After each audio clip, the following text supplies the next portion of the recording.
Darating ang araw, kanilang iiwanan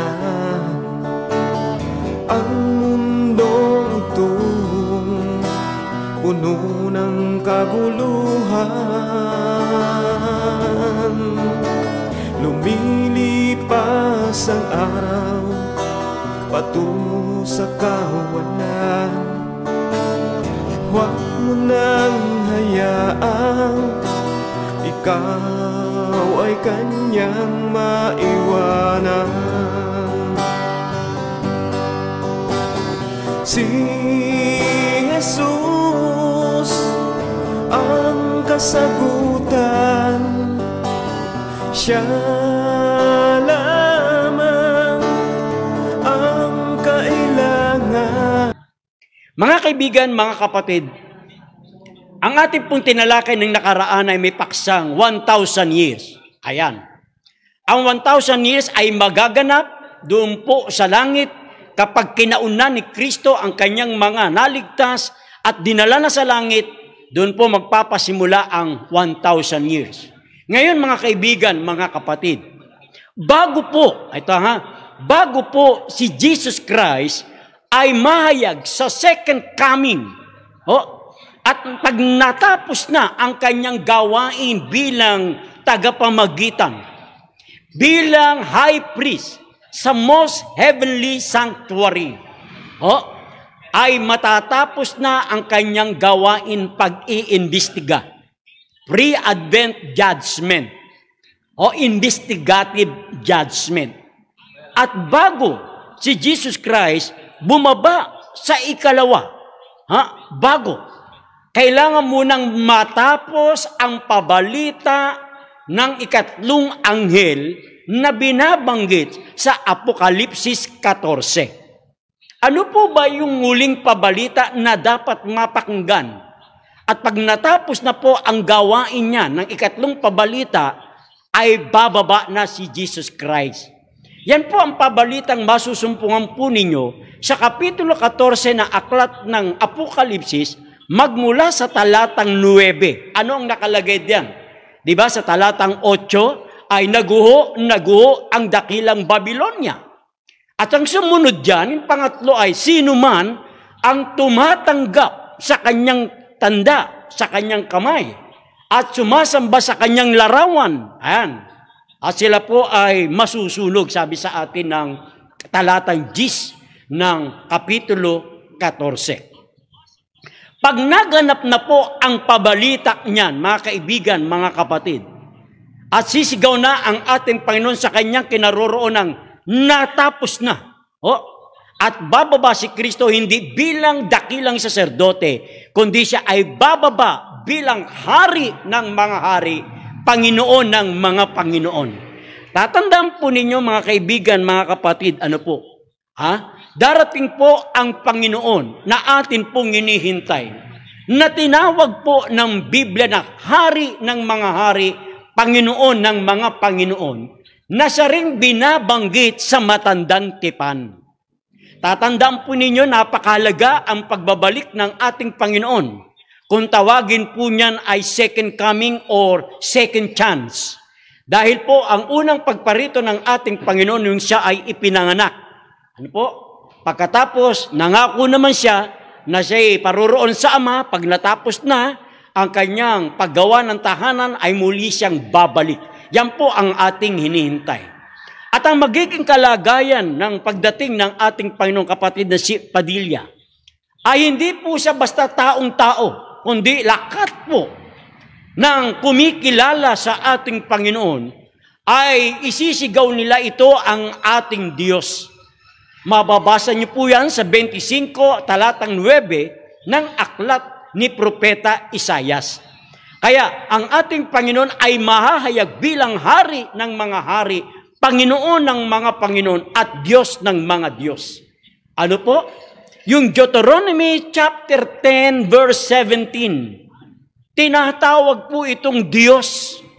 Kaya yung Diyos na po niyan, na dakilang Diyos, Diyos ng mga Diyos, makapangyarihan, kakilakilabot, hindi nagtatangi ng tao, Panginoon ng mga Panginoon, lahat po ng kategoryang yan, lahat po ng katangian yan, na nasa Deuteronomy chapter 10, verse 17, walang iba kundi nasa ating Panginoong Hesukristo. Ayan, maliwanag po yan. Basahin po ninyo sa inyong bahay, buklatin po ninyo doon sa mga kaibigan naming tumatanggi sa pagiging Diyos ni Kristo.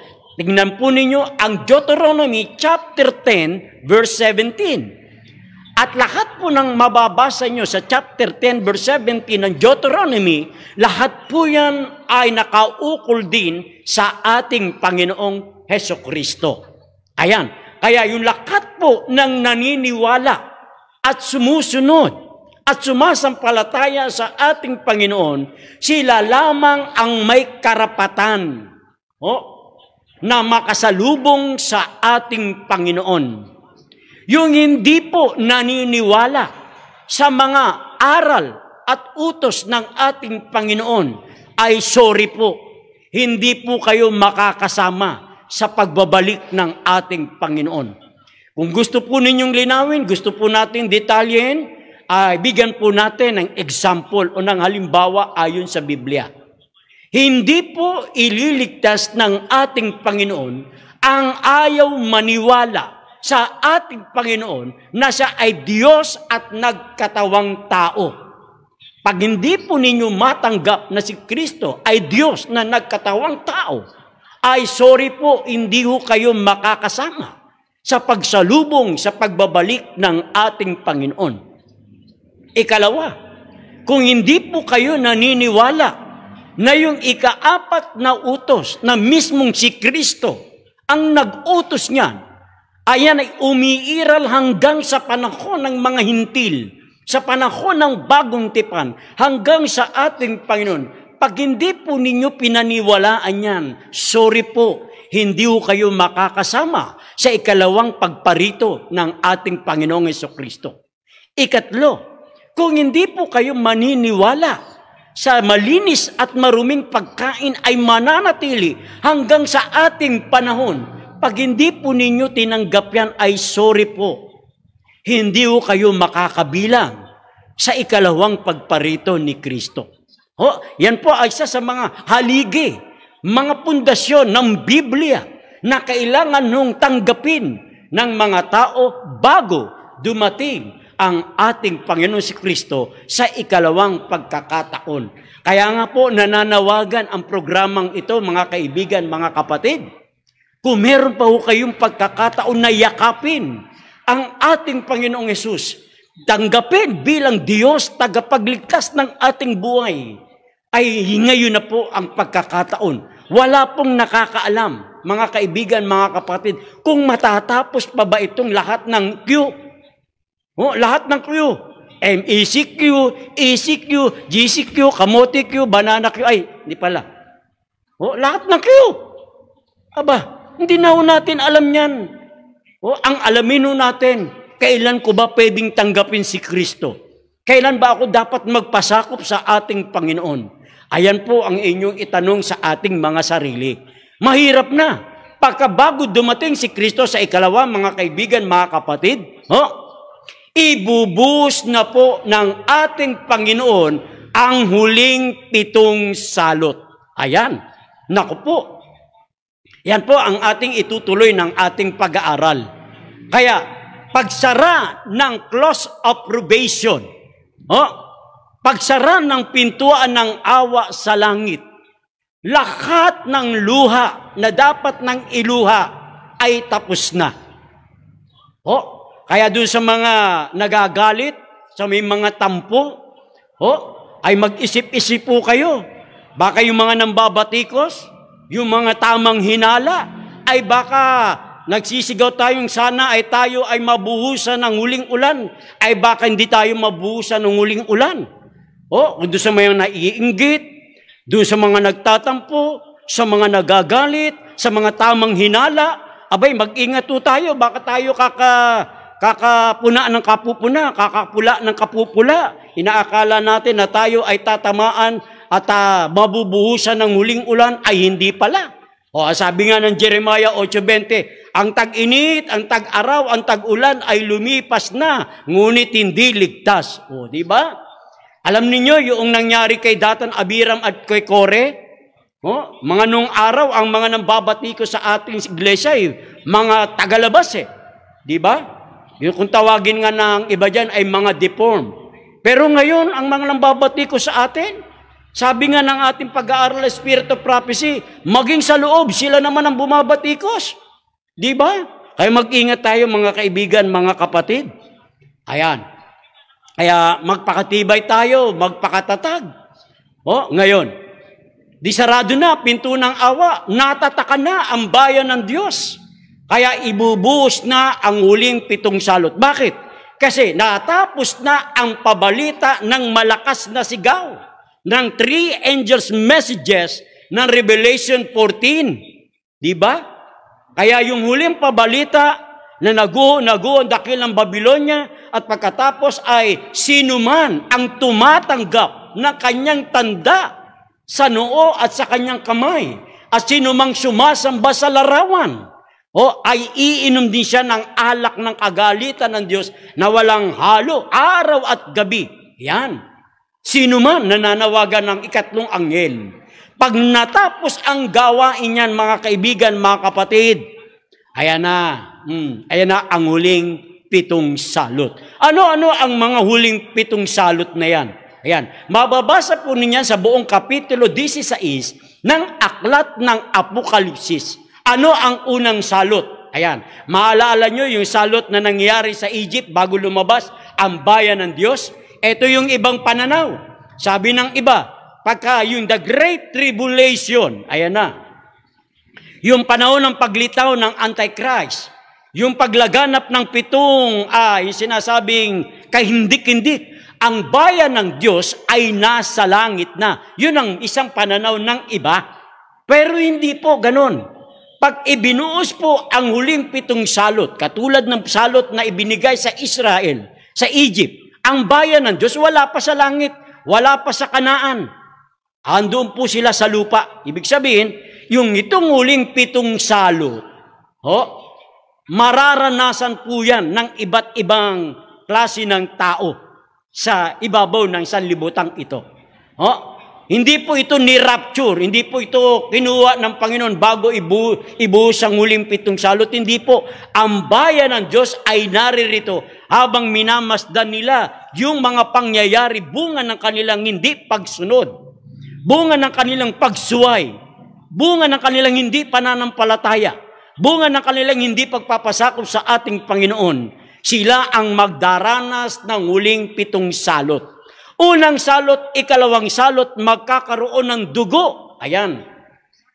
Sa lakat ng ilog, dagat, magiging dugo. Kahit na yung buko na inaakalang pwedeng mainom, hindi po. Lahat po yan ay magiging dugo. At lahat ng mga nasa ilog, mga nasa dagat, ay magiging dugo. Kaya ang mga buhay, yung mga nabubuhay sa ilog, nabubuhay sa dagat, magkakandamatay. Basahin po ninyo ang chapter 16 ng Aklat ng Apokalipsis. Magkakandamatay. Hindi ka makakainom ng tubig sa panahon yan dahil dugo. Maging yung iyong iniipong kangen water, anumang water yan, panahon ng ibuhos yan, lakat ng lalagyan. O lakat ng sinasabi natin mga punong nagbibigay ng katas, lahat po yan magiging dugo. Kaya walang maiinom sa panahong ibuhos ang salot na yan. At wala ring makakain at walang mabubuhay sa ilalim ng ilog at dagat sapagkat lahat po yan ay masasalot ng dugo. Samantalang walang maiinom, samantalang ang ilog, tubig, dagat ay dugo, ang mga isda ay magkakandamatay, yan ay babaho. Yan. Nakakapangdiri sa panahong yan. Wala kang mainom, imagine. Gusto mong inumin ng tubig, wala kang mainom sapagkat lahat na lalagyan, lahat ay nagiging dugo.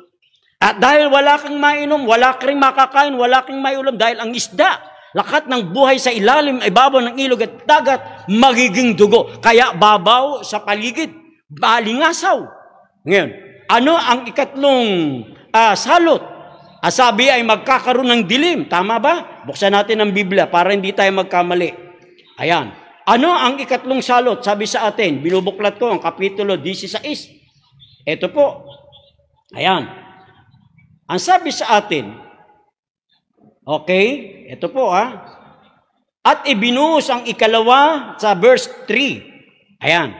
Ibinuhos ang ikalawa ang kanyang mangkok sa dagat, naging dugo gaya ng isang patay. At bawat kaluluwang may buhay sa makatwid ay ang nangas sa dagat ay nangamatay. Ayun. Napansin niyo mga kaibigan, mga kapatid. Kaya walang makakain, walang maiinom sa panahon yan.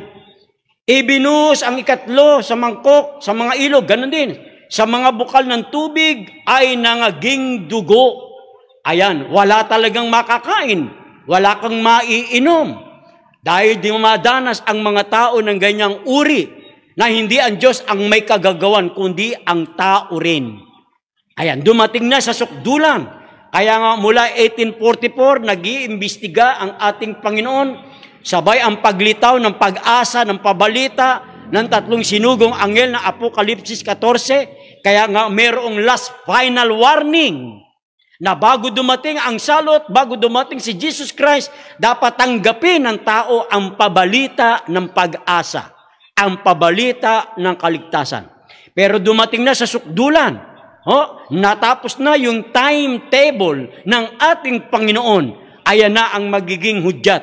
Yan na ang mararanasan ng mga ayaw sumunod, ayaw tumanggap sa ating Panginoon. Ano ang ika-4 na salot?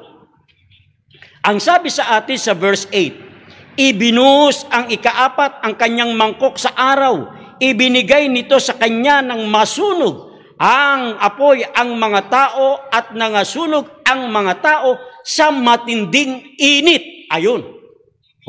Sa matinding init. Pansinin po ninyo, kahit anong electric pang signal ang gamitin, hindi natatalab.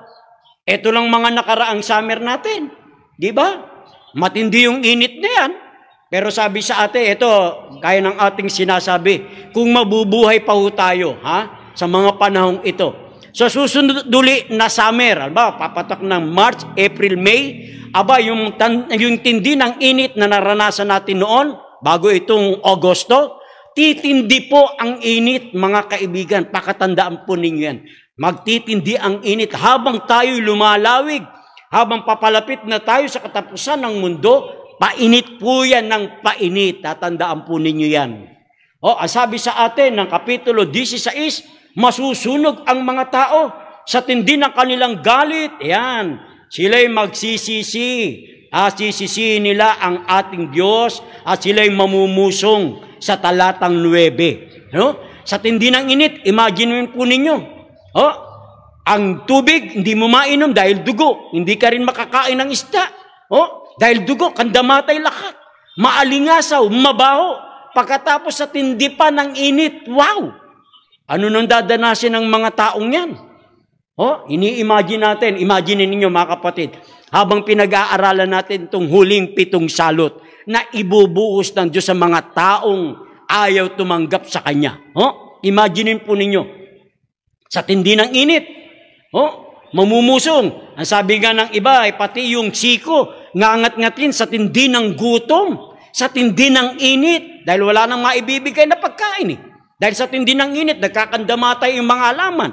Yung mga bungang kahoy, nagkakandamatay sa tindi ng init. Ayan. Adi mabaho na yung paligid dahil yung mga alingasaw ng isda, yung mga dugo, ayan, naaamoy. Kaya nakakarimari, mga kaibigan, yung salot na yan. Ngayon, ano ang sabi sa ikalima?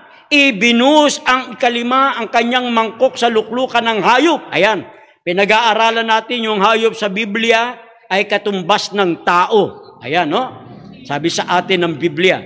At ang sabi sa atin, nagdilim ang kanilang kaharian. Nginat-ngat nila ang kanilang mga dila dahil sa hirap. Sa matinding init, madilim pa. Mabaho pa ang paligid, dugo pa yung mga naaamoy. Kaya nakakapandiri, nakakapanghilakbot. Imagine po ninyo mga kakaibigan, ilang beses nag-brown out kagabi. Dito sa Cavite pa naman, pagka nag-brown out, wala rin tubig. Di ba? Buti na lang, medyo malamig-lamig pa yung weather. Kung nagkataon yan mga kaibigan, tapos sabay lindol pa. Madilim na, lindol pa, pagkatapos mainit, ano na mangyayari sa atin? Ayan. Di ba? Eto pa kaya ang salot na ito? Kung eto nga lang pandemic sari-sari ng balita. Di ba? Etong vaccine, etong Delta, ano pa kaya? Ay natataranta na yung mga tao. Kaya kung minsan yung Revelation 13, Revelation 7, yung vaccine, yung COVID, marami ng mga hokus-pokus ang mga tao. Masyado nang stressful, masyado nang natataranta. Lalo na pa kaya itong isang uling salot, mga kaibigan, mga kapatid, pagka ito na ang nangyari. Di ba? Magdidilim. Kanino ibubuhos? Doon sa hayop? Di ba? Binuhos ang ikalima, ang kanyang mangkok doon sa luklukan ng hayop. At nagdilim ang kanyang kaharian. Nginat-ngat nila ang kanilang mga dila dahil sa hirap ba? Subukan po nga ninyong hindi ko kaya tang ngat-ngatin yung dila, no? Siguro magagawa yun sa tindi na talaga ng Sa tindi na talaga ng hirap. Pati dila ang ngat-ngatin. Hero yun. Tapos verse 11, mamumusong. Yan. Dahil sa Diyos ng langit, dahil sa kanilang mga hirap, sa kanilang mga sugat. Ayan. Di ba? Ngayon, doon tayo sa verse 12. Ika-6, ang kanyang mangkok sa malaking ilog ng Euphrates. Natuyo ang tubig upang maihanda ang daanan ng mga haring mula sa sikatan ng araw. Ilog Euphrates. Alam natin kung ano ang katumbas ng ilog at saan bumabaybay ang Euphrates at saan ang suporta nito. Ayan. Mamaya. Yan. Pagkatapos lumabas sa bibig ng dragon. Lumabas sa bibig ng dragon at sa bibig ng hayop at sa bibig ng bulaang propeta ang tatlong espiritong karumal-dumal gaya ng mga palaka. Ayan. Ito po yung ika-6 na salot. Yung Euphrates matutuyo. Pagkatapos, may lumabas sa bibig ng dragon. Alam natin kung sino ang dragon, sino ang kinakatawanan ng dragon, sino ang kanyang ginamit. Pagkatapos, yung hayop, ayan, sino yan? Pagkatapos, yung bulaang propeta, may tatlong espiritong karumal-dumal. Ayan. Yung tatlong espiritong karumal-dumal itinulad gaya ng palaka. Kung papaano ang Diyos ay may kinakatawanan sa lupang ito, kung tawagin nga po gaya ng sinasabi ni Ernie Baron nung siya'y nabubuhay pa, yung tatlong sinugong anghel. Ayan, wala kayong makikitang ibang logo niyang malibang sa Seventh-day Adventist Church. Ayan. Kung paano ang Diyos may kinatawan na tatlong sinugong anghel sa lupang ito, ang twisting, ang opposite, ang counterfeit. Meron din ang kaaway na tatlong sinugong karumal-dumal. Nakita niyo yung counterfeit? Ayan. Pagkatapos ng ika-6 na salot, narito naman yung ika-7. Alin yung ika-7? Dito magkakaroon ng pinakamalakas na lindol na hindi pa nangyari kailanman buhat ng magkatao. Verse 17, 18, 19, 20. Ayan na po. Yan ang magaganap. Ang tinatawag natin mga pangyayari bago bumaba si Jesus Christ sa second coming. Ayan. Ito na po yung pagbabalik niya, mga kaibigan. Yung magkakaroon ng malakas na lindol na hindi pa nangyari kailanman. Ngayon, nakakaranas tayo. Alam naman natin yan. Hindi naman kaila po sa inyo na tayo nakararanas na ng lindol. Pero darating ang araw, lahat to ng mga bulubundukin, lahat ng alam natin mga bulkan, yung mga magkakaugnay niyan sa ilalim ng lupa, ayan, sabay-sabay ho yan. Sa pagbabalik ng ating Panginoon. Mauuga po yan, masisira po yan. Okay, mga nakaraan, dyan lang sa Batangas, yung Taal Volcano, di ba? Ilang beses na yung sumabog. Alam naman natin yan, hindi naman kaila sa balita, sa mga nasa Cavite. Diba?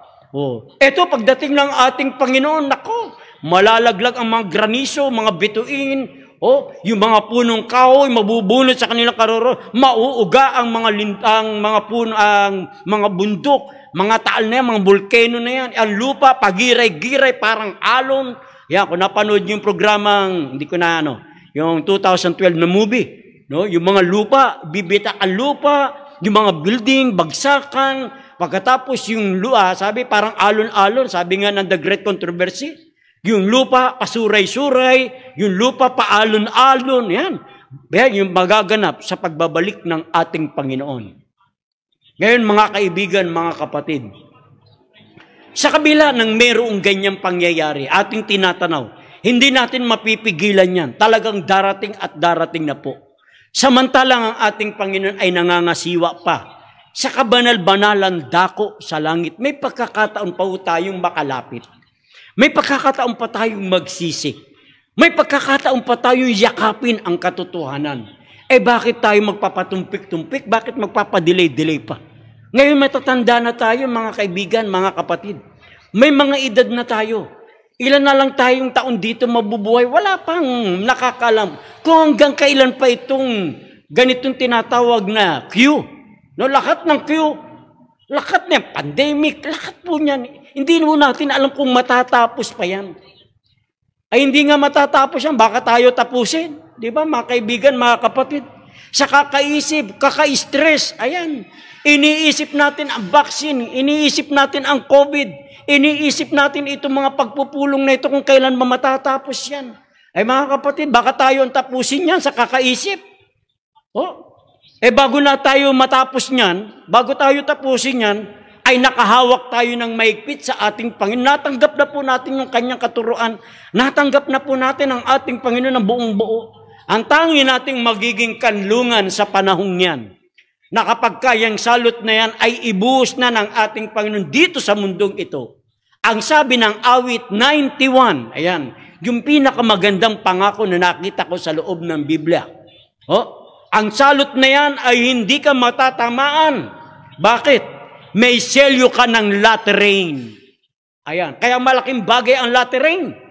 Malaking bagay na tayo'y matatakan ng huling ulan.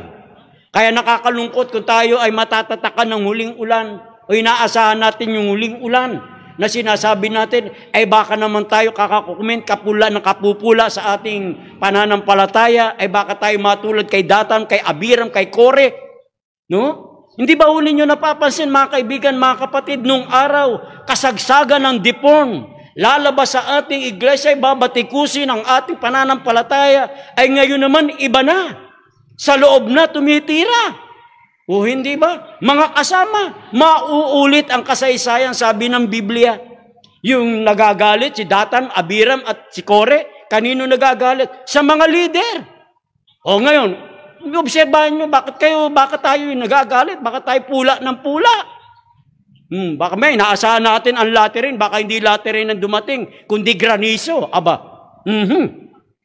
Di ba mga kaibigan, mga kapatid? Isip-isip, dili-dili.